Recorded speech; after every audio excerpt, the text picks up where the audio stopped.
2 hours ago, the Trump administration launched Section 301 trade investigations into 16 countries. China is on the list. The European Union is on the list. Mexico is on the list. Canada is not. For the first time in 18 months, Trump passed on an opportunity to hit Canada with new tariffs. The question everyone in Washington is asking: why? After spending a year and a half threatening to annex Canada, calling Mark Carney a governor instead of a prime minister, and slapping tariffs on everything from steel to aluminum to entire sectors of the Canadian economy, Trump just excluded Canada from his latest round of trade investigations. But before we break down what this means, if you appreciate this kind of analysis, hit that subscribe button and like this video so you never miss a story like this. The announcement came from U.S. Trade Representative Jamieson Greer on Wednesday, March 12, 2026. 16 economies are now subject to Section 301 investigations under the Trade Act of 1974. China, the European Union, Singapore, Switzerland, Norway, Indonesia, Malaysia, Cambodia, Thailand, South Korea, Vietnam, Taiwan, Bangladesh, Japan, India, and Mexico. Notice what is missing from that list: Canada. The investigations focus on what the Trump administration calls structural excess capacity and production in manufacturing sectors. Greer said in a news release, "The United States will no longer sacrifice its industrial base to other countries that may be exporting their problems with excess capacity and production to us. The investigations will determine whether foreign acts, policies, and practices are unreasonable or discriminatory and burden U.S. commerce. If the answer is yes, tariffs follow." Section 301 investigations are significant because they do not require congressional approval.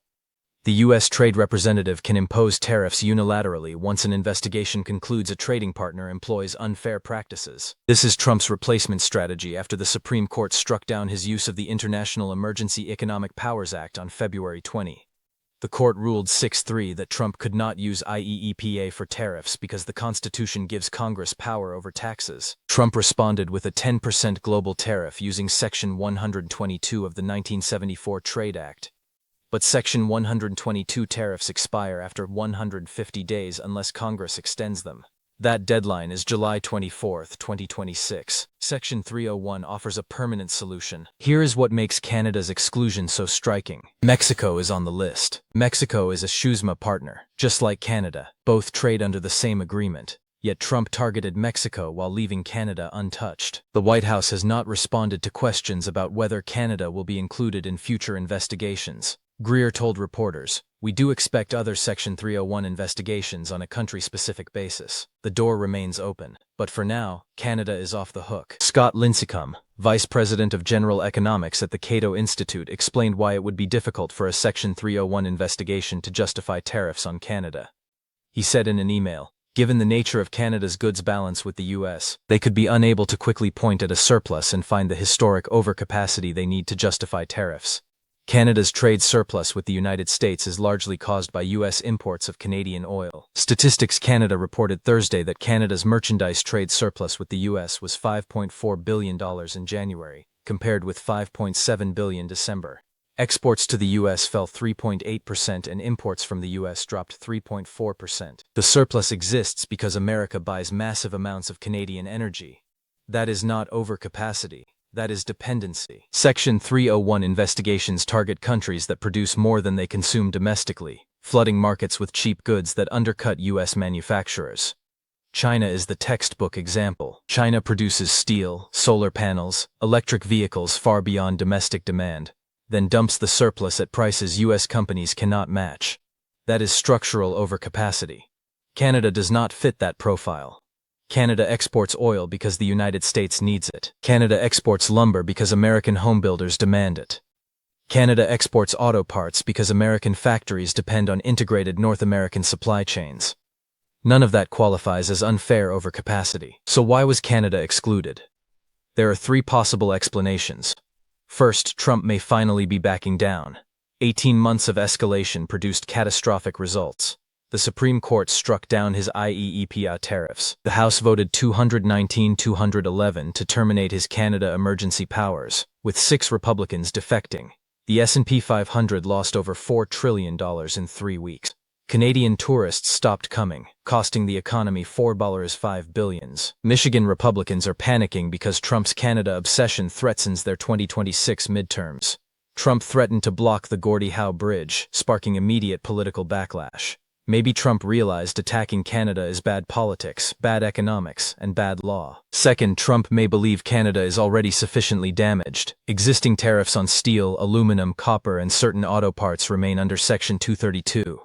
Those survived the Supreme Court ruling because they use different legal authority. Trump may calculate he has already extracted maximum leverage and does not need Section 301 for additional pressure. The July 2026 CUSMA review is approaching. Trump has threatened to terminate the agreement or break it into bilateral deals. By leaving Canada off the Section 301 list now, Trump preserves maneuvering room. If he hits Canada today, he burns a bargaining chip he might need in 4 months. Third, this could be a temporary exclusion. Greer stated that additional Section 301 investigations are expected. The White House did not rule out including Canada in future rounds.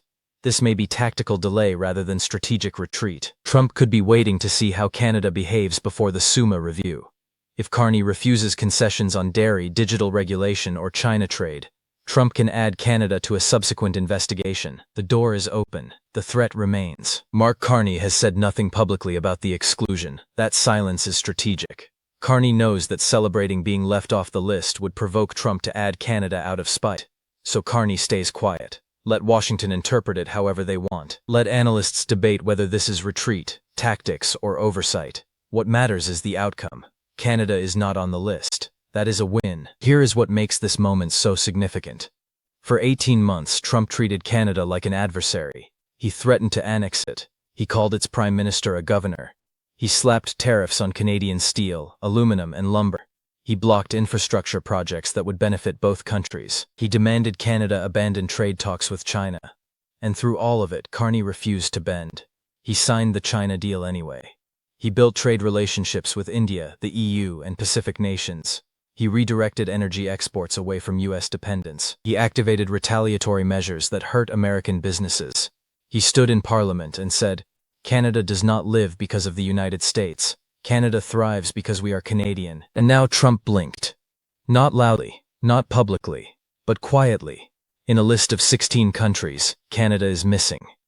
That absence speaks louder than any press release. After 18 months of pressure, threats, and economic warfare, Trump could not find legal justification strong enough to hit Canada with Section 301. The overcapacity argument does not work. The trade surplus is energy-driven and reflects American demand, not Canadian dumping. The political cost is too high with midterms approaching. The economic damage to Michigan, New England, and border states is already severe. And the Supreme Court made clear Trump cannot invent legal authority whenever he wants. Mexico, meanwhile, is on the list. Mexico is a CUSMA partner.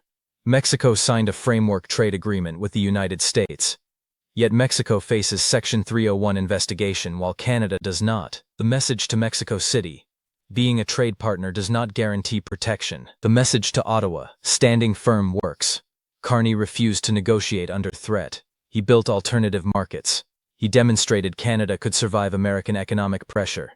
And now Trump excluded Canada from the investigation, targeting nearly every other major U.S. trading partner. The timing matters. This announcement comes 3 weeks after the Supreme Court destroyed Trump's IEEPA tariffs. It comes 4 months before the July 24 deadline, when Section 122 tariffs expire. It comes 8 months before the 2026 midterms, and 4 months before the CUSMA review. Trump is running out of time, legal tools, and political capital. Section 301 is his last permanent tariff mechanism. He is deploying it against 16 countries, but not Canada. That exclusion is not an accident, it is not an oversight, it is recognition that Trump's Canada strategy has failed. 2 hours ago, the White House thought it was launching a comprehensive trade offensive against unfair foreign practices. 2 hours later, the biggest story is not who made the list, it is who did not. Canada spent 18 months preparing for this scenario. Trade deals with China, India, and the EU. Energy infrastructure to Pacific markets. Financial partnerships with the UK and Europe. Retaliatory tariffs targeting politically sensitive American states. A prime minister who refused to be intimidated. And now, when Trump deployed his most powerful remaining trade weapon, Canada was not in the crosshairs. Mark Carney is not reacting to Trump's moves anymore. He is 3 moves ahead. And Washington, for the first time in a very long time, does not know what to do about it. If this opened your eyes, smash that like button, share it with someone who needs to hear this, and subscribe so you do not miss what happens.